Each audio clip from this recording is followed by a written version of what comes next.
8 मई 1999 six northern light infantry के captain Iftikhar और lance हवलदार अब्दुल हकीम 12 पाकिस्तानी सैनिकों के साथ कारगिल की आजम चौकी पर बैठे हुए थे। उन्होंने देखा कि कुछ भारतीय चरवाहे अपने मवेशियों को चरा रहे थे। पाकिस्तानी सैनिकों ने आपस में सलाह की कि क्या इन चरवाहों को बंदी बना लिया जाए, लेकिन उन्हें जाने दिया गया। करीब 1.5 घंटे बाद ये चरवाहे भारतीय सेना के 6-7 जवानों के साथ लौटे। उन्होंने अपनी दूरबीनों से इलाके का मुआयना किया और वापस चले गए। करीब 2 बजे वहां एक लामा हेलीकॉप्टर उड़ता हुआ आया।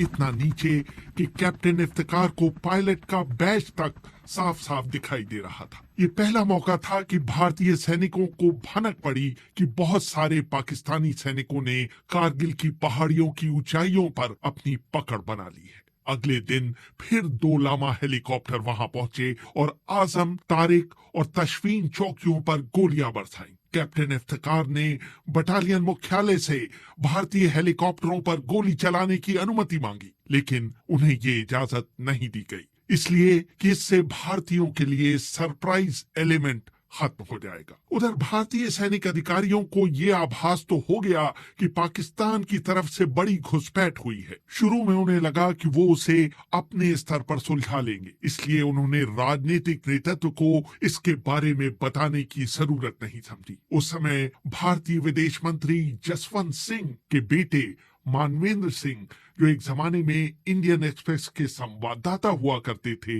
याद करते हैं। मेरे एक मित्र थे उस समय आर्मी हेडक्वार्टर्स में। मोबाइल मेरे पास था नहीं, ना उनके पास था मोबाइल। उन्होंने मुझे लैंडलाइन पर फोन करा, घर पे मिलना है शाम को, और मैं उनके घर पे गया।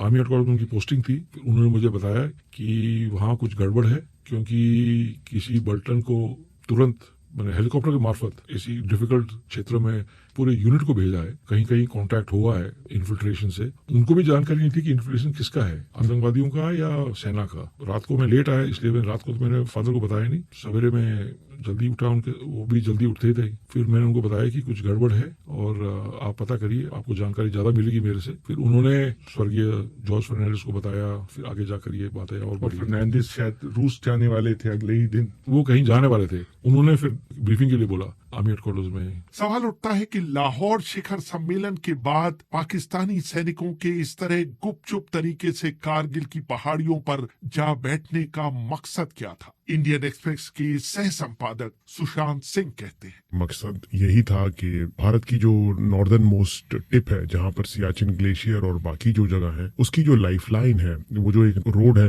NH-1D को काटने के लिए और उसको डोमिनेट करने के लिए, वो कुछ ऐसी पहाड़ियों पर आना चाहते थे जिससे कि जो रसद का सामान और जो लॉजिस्टिक सप्लाई के लिए जो कॉन्वॉयज जाते हैं, वो सियाचिन की तरफ ना जा पाए और इंडिया को शायद सियाचिन छोड़ना पड़ जाए। इस बात का शायद मुशर्रफ को बहुत बुरा लगा था कि भारत ने सियाचिन पे कब्जा किया था 1984 में, और उस वक्त मुशर्रफ जो उनकी पैरा कमांडो फोर्स है SSG के में एक यंग मेजर थे, और उन्होंने कई बार उस जगह को खाली कराने की कोशिश भी की, पर वो सक्सेसफुल नहीं हुए। जब भारतीय नेतृत्व को मामले की गंभीरता का पता चला तो उनके पैरों तले जमीन निकल गई। भारतीय प्रधानमंत्री अटल बिहारी वाजपेयी ने पाकिस्तानी प्रधानमंत्री नवाज शरीफ को फोन मिलाया। पाकिस्तान के पूर्व विदेश मंत्री खुर्शीद महमूद कसूरी अपनी आत्मकथा neither a hawk nor a dove में लिखते हैं, वाजपेयी ने शरीफ से शिकायत की कि आपने मेरे साथ बहुत बुरा सलूक किया है। एक तरफ आप लाहौर में मुझसे गले मिल रहे थे,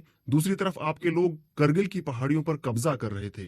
नवाज शरीफ ने कहा कि उन्हें इस बात की बिल्कुल भी जानकारी नहीं है। मैं परवेज मुशर्रफ से बात कर आपको फोन मिलाऊंगा। तभी वाजपेयी ने कहा कि आप एक साहब से बात करें जो इस वक्त मेरे बगल में बैठे हुए हैं। नवाज शरीफ उस वक्त हतप्रभ रह गए जब उन्होंने फोन पर दिलीप कुमार की आवाज सुनी। दिलीप कुमार ने उनसे कहा, मियां साहब, हमें आपसे इसकी उम्मीद नहीं थी, क्योंकि आपने हमेशा भारत और पाकिस्तान के बीच शांति के समर्थक होने का दावा किया है। मैं आपको बता दूं कि जब भी भारत और पाकिस्तान के बीच तनाव बढ़ता है, भारतीय मुसलमान बुरी तरह से असुरक्षित महसूस करने लगते हैं और उनके लिए अपने घर से बाहर निकलना भी मुहाल हो जाता है। सबसे ताज्जुब की बात थी कि भारतीय खुफिया एजेंसियों को इतने बड़े पाकिस्तानी ऑपरेशन की हवा तक नहीं लगी। भारत के पूर्व उपराष्ट्रीय सुरक्षा सलाहकार और पाकिस्तान में भारत के उच्चायुक्त रहे सतीश चंद्रा बताते हैं, RAW did not detect it. पर जो सवाल खड़ा होता है, could they have detected it? इन्होंने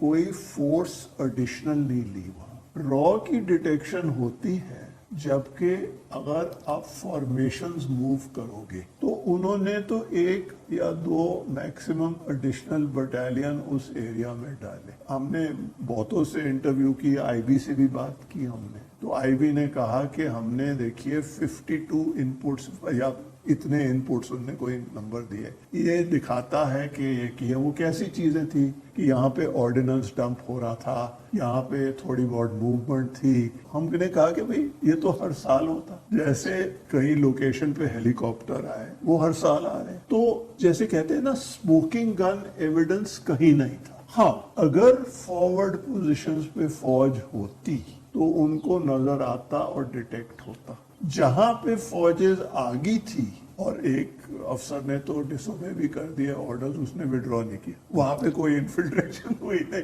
फौज जो होती है, इट इज नॉट ए चौकीदार फोर्स। फौज जो होती है वो जंग के लिए होती है, जहां पे अटैक होता है। It is not to do BSF job. लेकिन इसके बावजूद इसका जिस तरह से भारतीय सेना ने सामना किया, उसकी कई हलकों में आलोचना हुई। पूर्व लेफ्टिनेंट जनरल HS पनाग कहते हैं, मैं कहूंगा कि एक स्ट्रेटेजिकली एक ब्रिलियंट प्लान था कि एक खाली इलाके को, बहुत बड़े इलाके को आके उन्होंने उसके ऊपर कब्जा कर लिया। हमारी जो लाइफलाइन है लद्दाख की, जो रोड जाती है श्रीनगर से जोजिला पास से होकर लेह को और आगे सियाचिन ग्लेशियर तक, जो मेंटेन करती है, जो सिर्फ समर्स में खुलती है, उसके ऊपर हावी हो गए। ये एक बहुत बड़ी अचीवमेंट थी उनकी, टैक्टिकली एक बहुत बड़ी सक्सेस थी उनकी, इस लेवल को आके कब्जा कर लिया। लेकिन स्ट्रैटेजिकली क्या के एंड में क्या होने वाला है, आगे क्या होगा, ये उन्होंने सोचा नहीं था। 3 मई से लेकर जून के पहले हफ्ते तक जो हमारी परफॉर्मेंस थी वो बिल्कुल बिलो पार थी, और मैं कहूंगा कि हमारी परफॉर्मेंस शर्मनाक थी पहले 1 महीने।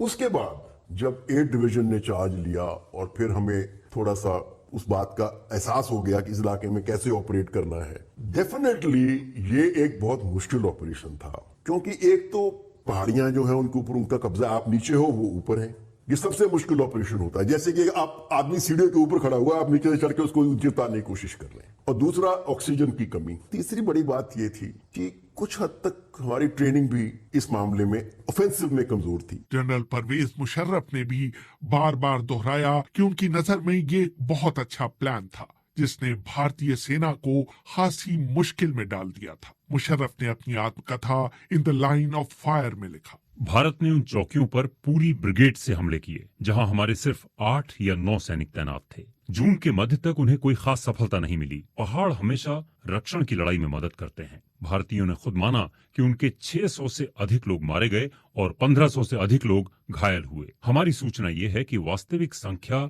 लगभग इसकी 2 गुनी थी। भारत में असल में हताहतों की बहुत बड़ी संख्या के कारण ताबूतों की कमी पड़ गई थी और बाद में ताबूतों का एक घोटाला भी सामने आया था। मुशर्रफ के इस वक्तव्य पर सवाल उठाए जा सकते हैं, लेकिन जून का दूसरा हफ्ता आते आते भारतीय सेना के नियंत्रण में चीजें आने लगी थी। मैंने उस समय भारतीय सेना के प्रमुख जनरल वेद प्रकाश मलिक से पूछा कि इस लड़ाई का निर्णायक मोड़ क्या था। तोरोलिंग की लड़ाई एक बहुत महत्वपूर्ण ऑब्जेक्टिव था जो रोड को डोमिनेट कर रहा था, और उसमें 4-5 दिन की लड़ाई चलती रही। और तो और वो इतने नजदीकी हम लड़ाई लड़के एक दूसरे को, वो लोग गालियां भी दे रहे थे, पत्थर के पीछे छुप के ऐसी बातें हो रही थी। कुछ उनके संगर भी थे, चाहे वो हाइट पर थे, पर हमारे जो जवान और अफसर थे उन्होंने छोड़ा नहीं। उसमें कुछ कैजुअल्टीज हमारी ज्यादा हुई। 6 दिन तक तो हमको भी थोड़ा सा घबराहट सी थी कि भाई क्या होगा इसका, लेकिन जब वो सक्सीड किया उन्होंने, फिर उसके बाद में मुझे भरोसा हो गया अपनी ट्रुप्स के ऊपर, अपने ऑफिसर्स के ऊपर, और ठीक है अभी हम इनको काबू में कर लेंगे। ये लड़ाई करीब 100 किलोमीटर के दायरे में लड़ी गई, जहां करीब 1700 पाकिस्तानी सैनिक भारतीय सीमा के करीब 8 या 9 किलोमीटर अंदर घुस आए। इस पूरे ऑपरेशन में भारत के 527 सैनिक मारे गए और 1363 जवान आहत हुए। एक फौज में सेइंग होती है कि माउंटेन्स ईट्स ट्रूप्स। नॉर्मल जगह पर प्लेन्स में अटैकिंग फोर्स में 3 गुना होनी चाहिए जो डिफेंडिंग फोर्स है उससे, पर माउंटेन्स में उसको तकरीबन 9 गुना और कारगिल जैसे माउंटेन पे तकरीबन 27 गुना। मतलब अगर एक जवान दुश्मन का कहीं बैठा हुआ है तो आपको उसको हटाने के लिए अपने 27 जवान लगाने पड़ेंगे। भारत ने इनिशियली डिविजन्स लगाए, उसके बाद एडिशनल बटालियंस बहुत इंडक्ट की गई और बहुत शॉर्ट नोटिस पे इंडक्ट की गई और बहुत आर्टिलरी रेजिमेंट्स इंडक्ट की गई और वो तो इंडक्शन बिल्डअप होता रहा तकरीबन जून तक। मुशर्रफ आखिर तक कहते रहे कि अगर राजनीतिक नेतृत्व ने उनका साथ दिया होता तो कहानी कुछ और होती। उन्होंने अपनी आत्मकथा में लिखा, भारत ने अपनी वायुसेना को लड़ाई में शामिल कर एक तरह से ओवर रिएक्ट किया। उनकी कार्रवाई मुजाहिदीनों के ठिकानों तक ही सीमित नहीं रही। उन्होंने सीमा पार कर पाकिस्तानी सेना के ठिकानों पर भी बम गिराने शुरू कर दिए। नतीजा ये हुआ कि हमने पाकिस्तानी क्षेत्र में उनका एक हेलीकॉप्टर और 2 जेट विमान मार गिराए। हमारे सैनिकों और मुजाहिदीनों ने कारगिल लेह पर चलने वाले भारतीय सेना के ट्रकों के काफिलों पर कहर बरपा दिया और उन्हें रात के अंधेरों में ट्रकों की लाइट बुझाकर चलने के लिए मजबूर कर दिया। ये पहला मौका था जब किसी लड़ाई को सीधा टेलीवाइज किया गया। लाइव मीडिया कवरेज ने इस लड़ाई को न सिर्फ भारत के घर घर पहुंचाया बल्कि बाहरी दुनिया को भी संदेश गया कि पहल पाकिस्तान के सैनिकों ने की थी। What you heard right behind you were the sound of Bofors guns directly targeting the top of Tiger Hills, the prelude to the final assault. Also going on simultaneously are multi-barrel rocket launchers also attacking the same positions on Tiger Hills. जून के दूसरे सप्ताह से भारतीय सैनिकों को जो momentum मिला वो जुलाई तक जारी रहा। आखिरकार नवाज शरीफ को युद्ध विराम के लिए अमेरिका की शरण में जाना पड़ा। अमेरिका के स्वतंत्रता दिवस यानी 4 जुलाई को क्लिंटन और नवाज शरीफ की बहुत अप्रिय परिस्थितियों में मुलाकात हुई। उस मुलाकात में मौजूद क्लिंटन के दक्षिण एशियाई मामलों के सहयोगी ब्रूस राइडल ने अपने एक पेपर अमेरिकाज डिप्लोमेसी इन 1999 कारगिल समिट में लिखा, एक मौका ऐसा आया जब नवाज ने क्लिंटन से कहा कि वो उनसे अकेले में मिलना चाहते हैं। क्लिंटन ने कहा कि ये संभव नहीं है। ब्रूस यहाँ पर नोट्स ले रहे हैं। मैं चाहता हूँ कि इस बैठक में हमारे बीच जो बातचीत हो रही है उसे लिखा जाए। क्लिंटन ने कहा, मैंने आपसे पहले ही कहा था कि अगर आप बिना शर्त अपने सैनिक नहीं हटाना चाहते तो यहाँ न आए। अगर आप ऐसा नहीं करते तो मेरे पास वक्तव्य का मसौदा तैयार है जिसमें कारगिल संकट के लिए सिर्फ और सिर्फ पाकिस्तान को दोषी ठहराया जाएगा। इसके बाद तो क्लिंटन की नाराजगी बढ़ती गई।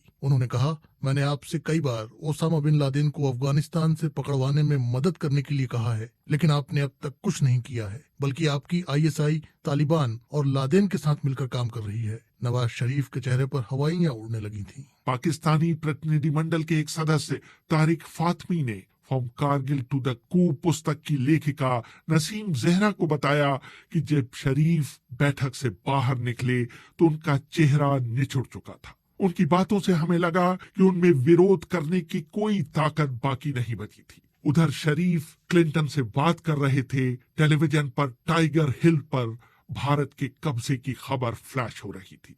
ब्रेक के दौरान नवाज शरीफ ने मुशर्रफ को फोन करके पूछा कि क्या ये खबर सही है। मुशर्रफ ने इसका खंडन नहीं किया।